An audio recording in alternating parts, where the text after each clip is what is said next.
મોટા આંતરડાના કેન્સરમાં શું લક્ષણો હોય? તો જનરલી સાવ જ્યારે શરૂઆતનો સ્ટેજ હોય, જ્યારે રોગ હજુ દૂર ફેલાયેલું નથી, એવા સમયની અંદર મોટાભાગના દર્દીમાં ઝાડા કાળા કલરનો આવે અથવા ઝાડાની આદતમાં ફેરફાર થાય અને જમણી સાઈડના મોટા આંતરડાના ભાગમાં જો કેન્સર હોય તો એમાંથી ઘણું બ્લીડિંગ થતું હોય છે, એટલે દર્દીને હિમોગ્લોબિન ઓછું થઈ જાય કે નબળાઈ લાગે. આ સાવ શરૂઆતના લક્ષણો હોય.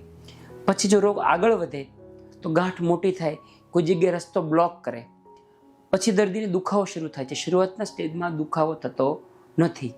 ઘણા બધા દર્દી મને પૂછતા કે સાહેબ મને કેન્સર, તમે ત્રીજા સ્ટેજમાં છે એવું કહો છો, પણ દુખાવો મને ક્યારે થયો નથી. કારણ કે મોટાભાગના કેન્સરમાં શરૂઆતના ફેઝમાં દુખાવો થતો નથી.